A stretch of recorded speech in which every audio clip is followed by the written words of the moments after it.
From under the Golden Dome in Charleston, this is the West Virginia Capitol Report. Hello everyone, and welcome to this week's edition of the Capitol Report. I'm Bill Laird along with co-host David Perry, and we have a great show lined up for you today.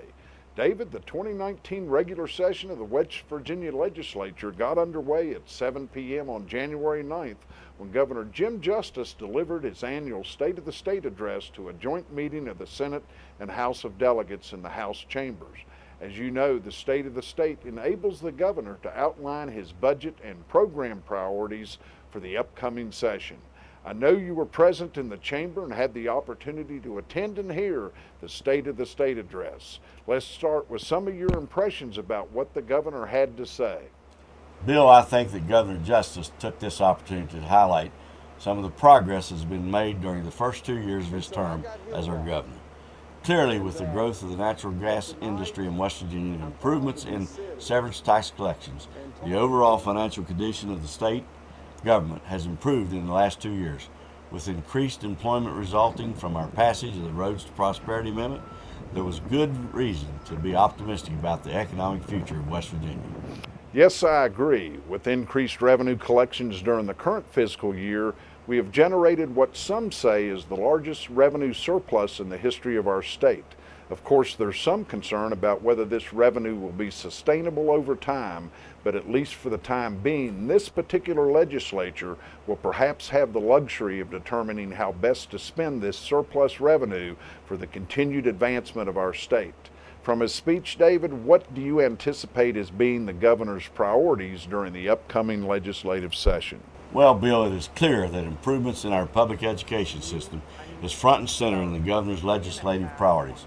His proposal for a 5% pay increase for teachers and school service personnel is an additional installment in raising the base salary for those responsible for the education of our children.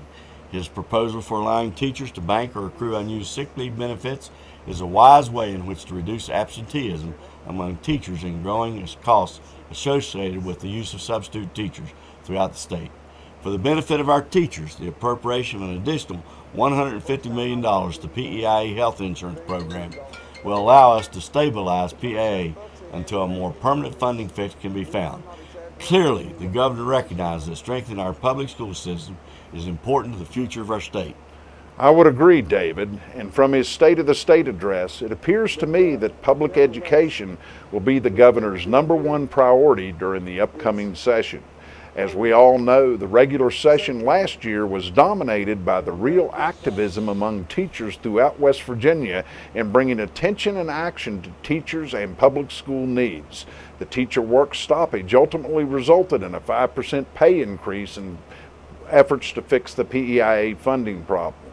This week's show, we had the opportunity to take our cameras here in Fayette County to local schools where teachers participated in walk-ins the same day that the legislature started in Charleston. Again, a number of counties throughout the state participated in this process as a way in which to demonstrate solidarity and unity among teachers as the legislature session begins. So again, we went to Oak Hill Elementary School where we had the opportunity to talk to Tiga Toney, the state vice president of the AFT, to superintendent of schools in Fayette County, Terry George, and a number of other classroom teachers present at New River Elementary School in the early hours of this walk-in. So again, we had an opportunity to talk to these teachers, so let's see what some of them had to say. We are just out today to let the legislators know that we are watching. We are still here. We want to remind them that we want them to fund PEIA. We want them to remember that our kids deserve better. We still have a lot of vacancies in West Virginia. We need teachers, and we need incentives to get teachers here in West Virginia. We need to keep funding public education. Our kids need lots of things. We have lots of kids in poverty, and they need lots of things here in West Virginia, and we need our legislators to back us, and they need to get busy and fund public education. Right. This makes me feel great. New River Elementary staff have shown up in big numbers because they see the value in public education. They see the value in our community and our kids. and what we're fighting for on the state level to, fund public education, fully fund public education, fund PEIA, and take care of the folks who take care of our kids every single day. Basically what we tell our kids, education is the most important thing you can have, and they need to model that for our children. We tell them that daily, but they need to actions speak louder than words, so we're watching. Today is a big day because last year we walked out because we wanted funding for PEA. Today, it's about the students. We need funding for our schools. Our kids, 46% of West Virginia students live in poverty, and 11% are in deep poverty, and today it's all about them. We need funding for our schools. We don't want charter schools, so we're excited. We're not walking out, we're walking in, and we're stepping in to support our students. We have an agenda that we would like to push. Of course, we want PEIA fully funded. We want competitive pay for our teachers and our service personnel. But more importantly, we expect the legislature to put our public schools as a priority. Our kids in this state deserve for their legislature to make our public schools a priority. We have 700 teaching vacancies. 300 school psychologists are needed in the schools, school counselors, school nurses. When you're talking about the opioid crisis and what we're battling with, teachers and service personnel are on the front lines to fight that opioid crisis. We need the resources dedicated to help these kids because they deserve it. Again, Dave, one of the purposes of the walk-in was to show unity concerning their issues, and certainly 55 strong was the the rallying cry last legislative session. So again, the walk-in intended to show solidarity among teachers and service personnel. From last year's session, I think we saw that teachers saw benefits when they rolled up their sleeves and got involved in the legislative process. So again, I suspect this year teachers will be closely monitoring the work of the 2019 legislative session to see that their interests are represented. If you want to keep your promises, if you support education, then you're going to support funding our schools. You're not going to support charter schools. You're not going to support vouchers. You're going to support the West Virginia children that need your help. We haven't forgotten. We're watching. Please remember us. Keep us in the forefront of what you're doing. We're watching you. We're watching you. Bill, it's obvious that teachers would like to know that they're supported by local superintendents, boards of educations, and principals. And of course, we saw that last year in the walkout last year. I think last year was a good example when everybody from top to bottom in the system recognized the need to devote those resources to meet the increased salary needs of teachers and begin to address those PEIA concerns. We're going to go ahead and take a quick break here and be right back to the Capitol Report. So stay tuned, stay with us. We'll be right back. Stay tuned. The West Virginia Capitol Report will be right back.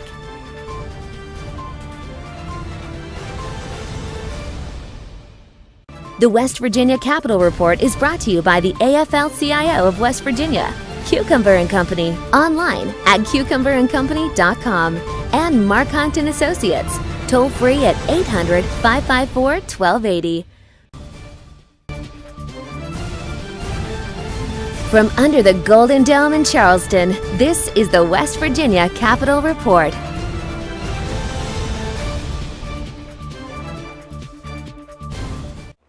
Welcome back to the Capitol Report. And Dave, from our interviews, it's clear that pay increases, finding solutions to PEIA important to teachers. The walk-ins were staged again throughout the state to send message to legislatures that teachers were united on these issues. Bill, clearly it is. The walk-ins were staged throughout the state to send a message to legislators that teachers remain behind these issues. I would much rather see a walk-in rather than a walk-out. I agree. We want to avoid anything that will disrupt classroom learning. The governor's commitment to a 5% pay increase in advance of the regular session appears to address the compensation issue. The appropriation of $150 million of the budget surplus to help fund PEIA mitigates the problem in the short term to try to fix PEIA. The PEI task force was created last year by an executive order from the governor to find a permanent funding solution for PEI. The task force had meetings throughout the state to receive public input on how to solve this funding problem. Although a report from this task force has been filed, there still remains the need to find a permanent funding source. I understand that the task force will continue to work on this very difficult and complex problem, Bill. Dave, aside from the important legislative issues involving public education in West Virginia, there were a number of other important issues receiving attention by the governor in his State of the State address. Among those were certain tax proposals, including the elimination of the state tax on equipment inventory and the elimination of the state tax on Social Security income. The governor also addressed certain vocational education and training issues intended to improve workforce participation rates within the state. Most certainly, we desperately need a well-trained workforce to advance the economy in West Virginia. Bill, these were all important issues for the governor. Also of note was a proposal for an intermediate appellate court in West Virginia and our continued substance abuse and addiction crisis. As you well know, Dave, both of those issues have been around for quite some time. On our drug problems, the governor appeared to be very passionate about the need to find solutions to this growing public health crisis. There are so many collateral consequences to substance abuse and addiction that we simply must be prepared to find some real and effective solutions to this problem and do it fast.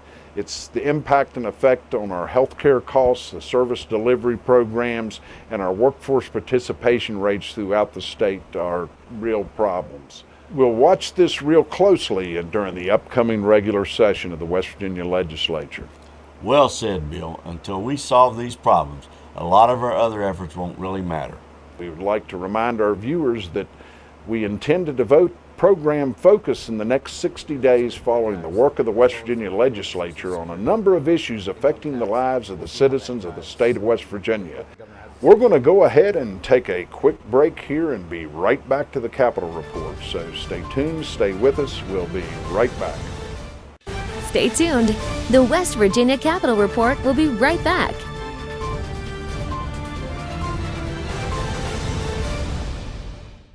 The West Virginia Capitol Report is brought to you by the AFL-CIO of West Virginia, Cucumber and Company, online at cucumberandcompany.com, and Mark Hunt and Associates, toll free at 800-554-1280.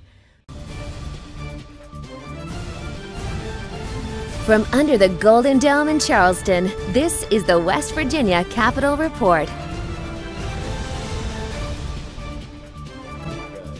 Certainly, education's at the forefront of public policy issues in the state of West Virginia, and the buildings and facilities in which children learn. It's very important to have a good environment in our local school systems, and we happen to have with us today Mr. David Roach, who is the Executive Director of the West Virginia School Building Authority, to talk to us a little bit about how projects are recognized and completed in terms of local school construction needs throughout the entire state of West Virginia. So, David, first of all, welcome to the Capitol Report Show. Glad you could join us. Thank you. Maybe we could start out a little bit. I know the School Building Authority was created in, I believe, 1989, David, as a way in which to sort of centralize the process by which local school construction needs can be met. If you could just talk in general about the duties, responsibilities of the School Building Authority in West Virginia. Thank you. The REC decision came about, and the SBA was created in response to that decision. How that works is the local board makes a decision based on their needs. And of course, it's always around funding, how much. And when it becomes too expensive that they cannot afford it, they usually come to the SBA and ask for funds. They have to have a CEFP, a Comprehensive Educational Facilities Plan, and that process occurs once a decision made at the local level. It then goes over to the Department of Education, and they have to approve it, and then it comes to us to be approved. And then they come to the School Building Authority, the superintendent and president of the board, and request funds. And they give a presentation about 10 minutes, and that's a given that there's no school closings. If there's a school closing or something like that, that also has to go in front of the Department of Education and President Perry and Dr. Payne. Now, when we talk again for purposes of our viewers, the REC decision basically was a decision that said there needed to be parity or equality in dollars going out per pupil expenditures. Again, some counties, I guess, have good solid tax bases, others less wealthy. The REC decision kind of equalized that and said, hey, a kid in Lincoln County is entitled to as much education as a kid in Berkeley County. Is that basically correct? Yes, sir, that's correct. Okay. Dave, let's talk a little bit about the SBA, which was created in 1989, as you said, with the REC decision. Since that time, how many dollars or how much money has been invested in the economy of West Virginia in building schools? Well, from '89 to this past December of '18, the SBA has infused $2 billion, over $2 billion, and a local share added to that is $1.6 billion for a total of $3.6 billion, and that's something when you think about it, having that much money infused in the economy. Let's talk about 2018 allocations, and those are awarded in December, correct? Correct, the needs. This year on the needs project, how much money was invested in the state economy? 72 million funds from the SBA and another 10 million from the local LEAs, so total 82 million. And of course, through your prudent management and so forth, that was a little more than what the counties expected. Yes, we found that, and it kind of took us back a little bit, a lot of our roofs and HVACs from our original SBA schools that were built in the 90s, they were coming back needing new roofs and new HVACs. So we had our normal needs projects plus all the roofs and HVACs. So we were able, with the approval of the authority members, Chairman Abraham, we were able to give an additional $26 million from our investment funds on top of our normal $46 million that we had available at that time. So we were very fortunate this year to be able to help those counties, because a lot of the counties have not utilized the Permanent Improvement Fund or some type of replacement of capital assets or reserve accounts. And Sue Chapman is working with the treasurers, that's our chief financial officer of the authority, is working with treasurers to try to change that so that we kind of stop this, process, so they can start realizing how to fund their own projects for the replacement. And one of those things that we are trying to get them to use or suggest is a straight line depreciation. And if you have a $3 million project, let's say we just awarded it this December for roof or HVAC, then you would take that purchase cost minus the salvage cost times the lifespan. So you would just say 150,000 times 20 years equals zero. 3 million, and then 150 times 20, that's 3 million equals zero. So in 20 years, when this comes about again, they're going to have this sum of money. Not all counties can do that, but we were very shocked to find that very, very few counties were using any kind of a straight line depreciation or a reserve account. And I'm not sure that the SBA can handle in the future that kind of expense along with consolidation projects or renovations. Dave, you know, that's obviously in the aggregate, that's a tremendous amount of money invested in school facilities in the state of West Virginia. What is the source of funding? What do we do in terms of how to, you know, does that come through general appropriations from the legislature? Are there special revenue streams that build schools in West Virginia? What sort of fuels the furnace, so to speak, in terms of providing the revenues necessary to advance projects? The bulk of it is the lottery. I think it's approximately that we would get will be about 32 million that we use in our needs projects. And another, in 2015, the legislature passed a bill that allowed to pay down our debt service over the bonds over a period of years. And in 2020, we will no longer have that, so we get to keep that 24 million.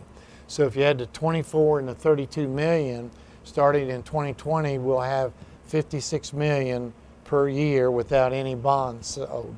And that's not counting, we're hoping to get a little bit more from our investment. And speaking of that, we have some of that with the State Treasurer's Office, some with the United Bank of Charleston, West Virginia, and some out of the Bank of New York Mellon of New York.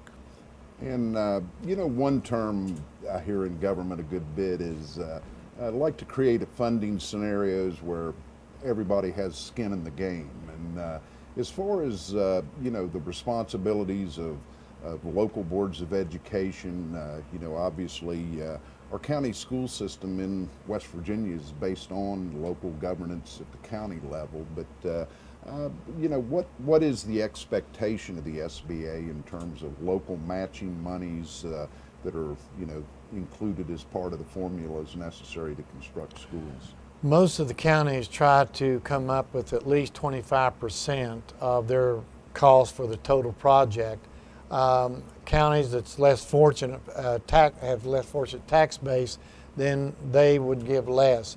But as we agree with you, and the authority agrees that it's always helpful to have a little bit, even if it's a small amount, to have a little bit in the game. And so in the past, in our history, that has been accomplished. Dave, you talked a little bit a few minutes ago about future 2020 monies. Looking to next year, what kind of monies can counties look for? Well, next year is going to be a little light, lean, because we have multi-year. We funded one county that would be 10 million, Monroe, for next year that comes out of that pot, and also Fayette County has 6 million. And then it depends on concerning Ohio County, which they passed a bond and they have a 3-year, hopefully, that the SBA, but we're looking around at the max 34 million for next year to have for our needs projects. So could that amount increase as a result of legislative appropriation this session or not? Absolutely, it could increase. We go before them. Matter of fact, next Wednesday and Thursday, the House and then the Senate. So they will be asking those questions, I assume, and we report our what we have going for us at that time. I would assume that you would be asking for money or have asked for more money and hope to get it. Well, I will not turn it down.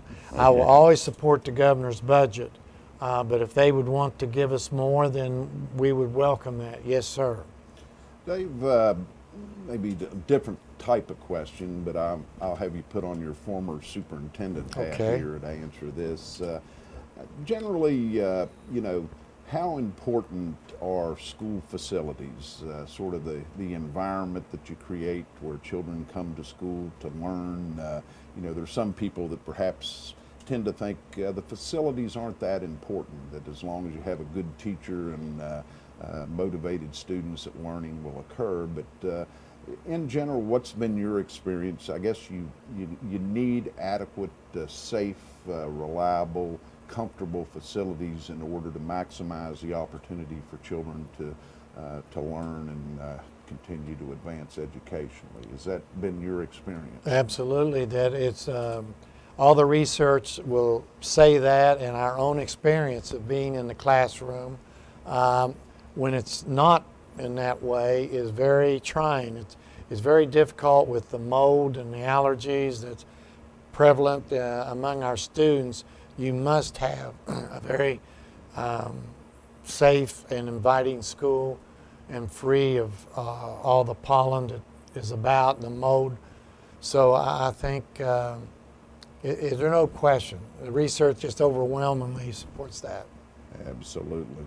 Well, I tell you, David, again, big, important public policy issues, school facilities in the state of West Virginia, and we're very fortunate to have with us today Mr. David Roach, the Executive Director of the School Building Authority for the state of West Virginia. And I'm Bill Laird, thanking you all for tuning us in each week on the West Virginia Capitol Report. Have a good week and goodbye, everybody. This has been the West Virginia Capitol Report.